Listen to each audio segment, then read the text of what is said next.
प्रिय विद्यार्थियों, सुप्रभात। हिंदी व्याकरण बाय दिलबाग शास्त्री चैनल पर आपका फिर से स्वागत है।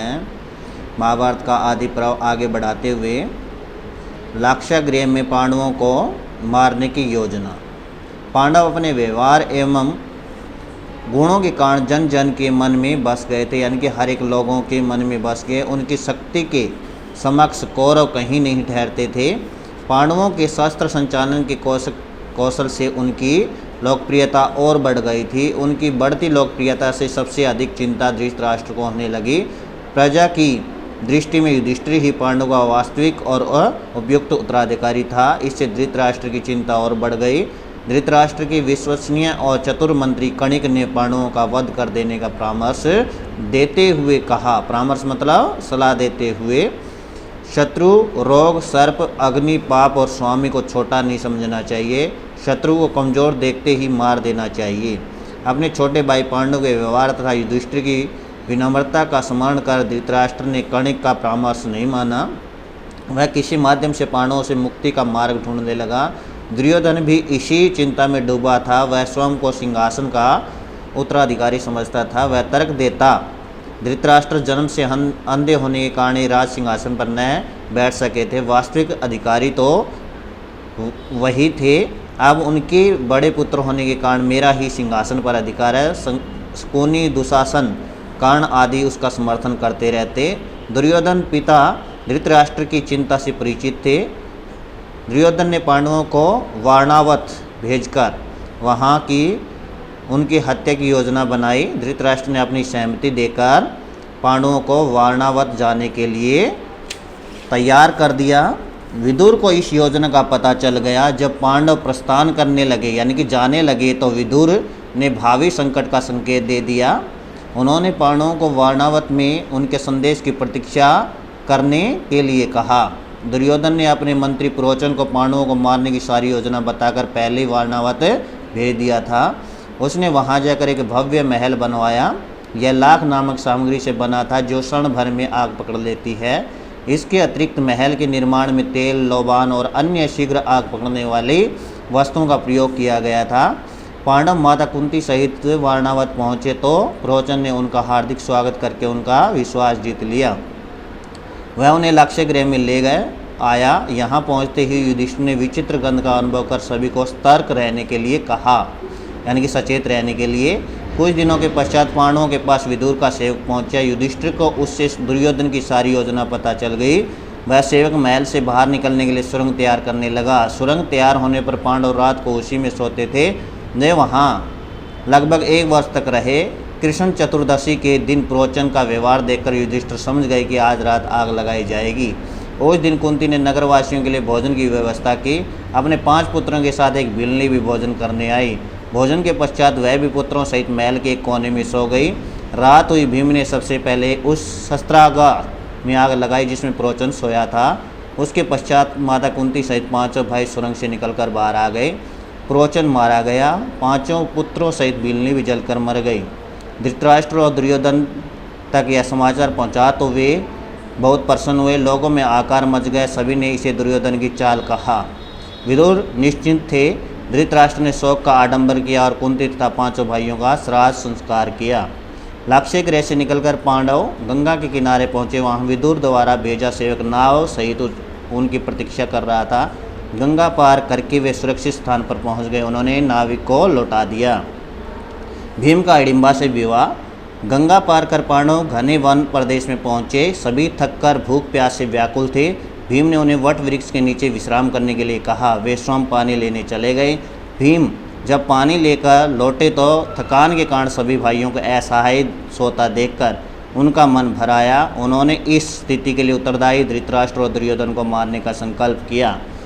वट वृक्ष के निकट साल का वृक्ष था। इस पर हिडिंब नामक नरभक्षी राक्षस अपनी बहन हिडिंबा के साथ रहता था। उसने हिडिंबा को पांडवों को पकड़कर लाने के लिए भेजा। हिडिंबा ने कुंती और 4 भाइयों को सोते देखा।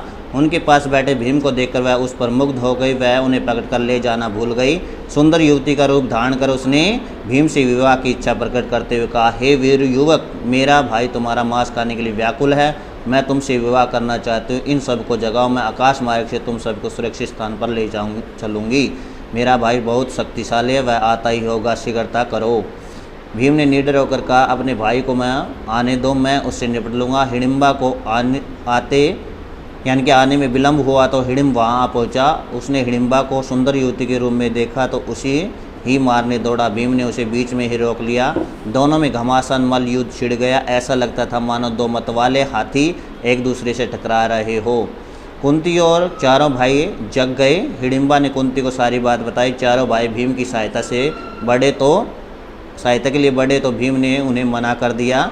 भीम ने हिडिंब को जमीन पर पटक कर मार दिया। हिडिंबा के बार बार आग्रह पर कुंती ने उसे भीम के साथ विवाह की अनुमति दे दी। दिन में भीम हिडिंबा के साथ रहता तथा रात को भाइयों के साथ। कुछ समय पश्चात हिडिंबा ने घटोत्कच को जन्म दिया। वह महाबलशाली था। चक्रा नगरी में बक का वध। हिडिंबा पुत्र सहित हिमालय की ओर चली गई। पांडव मत्स्य, त्रिगर्त, पांचाल और कीचक आदि प्रदेशों में से होकर जा रहे थे। एक वन में उनकी भेंट वेद व्यास से हो गई। कुंती और पांडवों की दशा देखकर उन्होंने सभी को ढांढस बंधाया, यानी कि धैर्य बंधाया तथा वल्कल वस्त्र धारण कर चक्रा नगरी में जाने का परामर्श दिया। चक्रा नगरी पहुंचकर पांडव एक ब्राह्मण के यहाँ रहने लगे। वे दिन में भिक्षा लेने चले जाते और शाम को लौटते तो माता कुंती भिक्षा में प्राप्त आधा भोजन भीम को देती और शेष बाकी सब बांट लेते। भीम फिर भी भूखा रहता। एक बार भीम भिक्षा के लिए नहीं गया। उसे ब्राह्मण के घर से रोने का स्वर सुनाई दिया। भीम ने माता से इसका कारण पूछा। कुंती ने बताया कि इस चक्रा नगरी के बाहर वक नाम का असुर रहता। वह नगरवासियों को मारकर खा जाता था। नगरवासियों ने उससे समझौता किया था कि जिसके अनुसार वकासुर के पास प्रतिदिन एक व्यक्ति गाड़ी में अन्न, मदिरा, मांस आदि लेकर जाता है। वह अन्न, मांस आदि के साथ उस व्यक्ति को भी खा जाता है। आज ब्राह्मण परिवार की बारी है। भीम ने ब्राह्मण परिवार को आश्वस्त किया, यानी कि भरोसा दिलाया और स्वयं गाड़ी ले जाने का निर्णय उन्हें सुनाया। ब्राह्मण पहले तो नहीं माना क्योंकि भीम उनका अतिथि था, मेहमान था। कुंती ने भीम के बल पराक्रम के विषय में बताकर उन्हें निश्चित किया और कहा, भीम बकासुर को मार देगा। आपने हमें आश्रय देकर हम पर बहुत उपकार किया। आप भीम के विषय में किसी प्रकार की चिंता न करें। भीम भोजन से लदी गाड़ी लेकर बकासुर की गुफा के बाहर पहुंचा। वह बकासुर के लिए लाया भोजन स्वयं ही खाने लगा। भोजन में विलंब के कारण बकासुर भूख से व्याकुल होकर गुफा से बाहर आया। भीम को भोजन करते देख उसका क्रोध भड़क उठा। बकासुर ने भीम पर आक्रमण कर दिया। भीम भोजन करता रहा। भोजन समाप्त होते भीम ने मार मार कर बकासुर के प्राण ले लिए। वह उसके शव को घसीटकर नगर में ले आया। बकासुर को मरा देखकर चक्रा नगर के लोग प्रसन्नता से झूम उठे। माता कुंती और चारों भाई भीम के पराक्रम को देखकर गर्वित हो उठे। गंधर्वराज चित्ररथ से मित्रता। पांडवों को चक्रा नगर में द्रौपदी के स्वयंवर का समाचार मिला। वेद व्यास भी उनके पास आए। उन्हें स्वयंवर में जाने का परामर्श दिया। पांडव चक्रा नगर की ओर चल पड़े। मार्ग में गंगा के तट पर सोमांत्र तीर्थ तक पहुँचते पहुँचते संध्या हो गई। वे गंगा के जल से मुँह हाथ धोने लगे। वहाँ गंधर्वराज चित्ररथ पत्नियों सहित जल क्रीड़ा कर रहा था।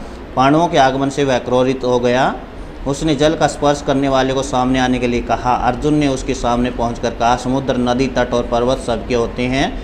गंगा के जल पर हमारा भी उतना ही अधिकार है जितना तुम्हारा। गंधर्वराज चित्ररथ ने अर्जुन पर बाणों की बौछार कर दी। अर्जुन ने दिव्यास्त्र चलाकर उसका रथ तोड़ दिया।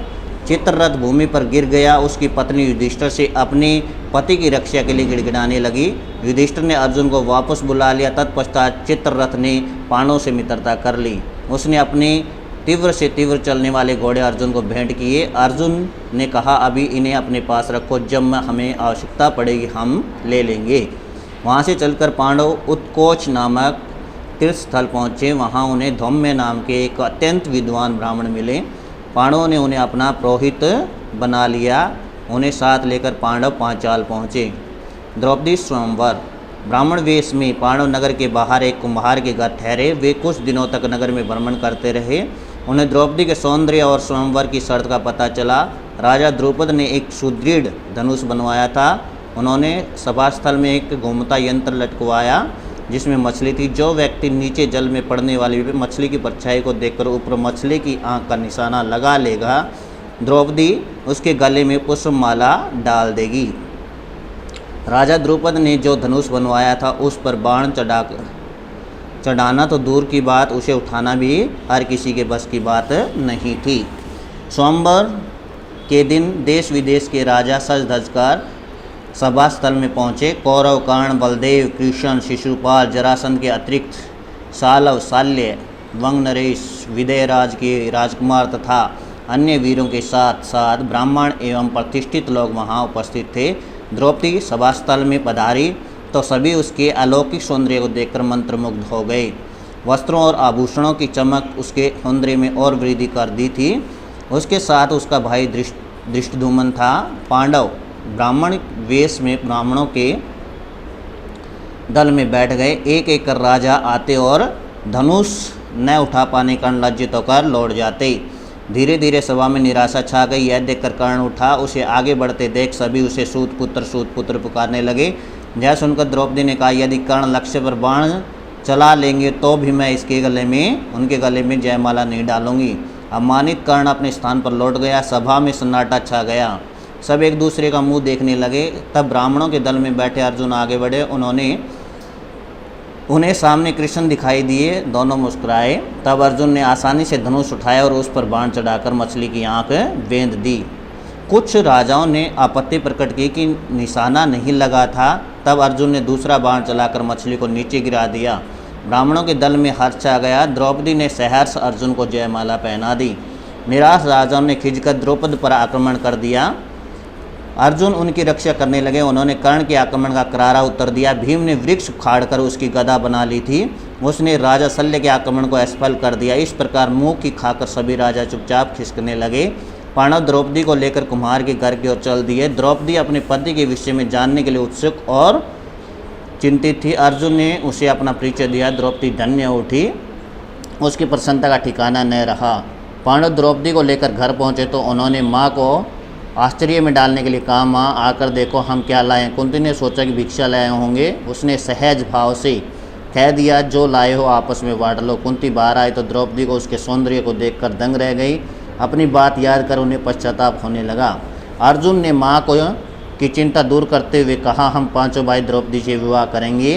द्रौपदी का भाई धृष्टद्युम्न पांडवों का पता करने के उद्देश्य से उनका पीछा करते हुए उनके घर तक आ गया था।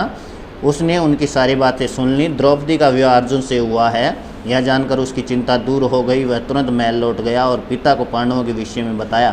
राजा द्रौपदी की प्रसन्नता देखते बनती थी। राजा द्रौपदी ने पुरोहित के साथ धृष्टद्युम्न को पांडवों को लाने भेजा। जब विधिवत विवाह होने लगा तो राजा असमंजस में पड़ गए।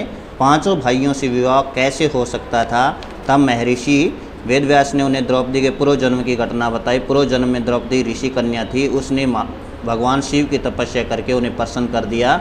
शिव से वरदान मांगते समय उसने 5 बार पति की कामना की, इसलिए इस जन्म में उसे 5 पति मिले हैं। राजा द्रौपदी निश्चिंत हो गए। पांचों पांडवों के साथ द्रौपदी का विवाह हो गया। राजा द्रौपदी ने कुंती सहित पांडवों को वहीं रख लिया।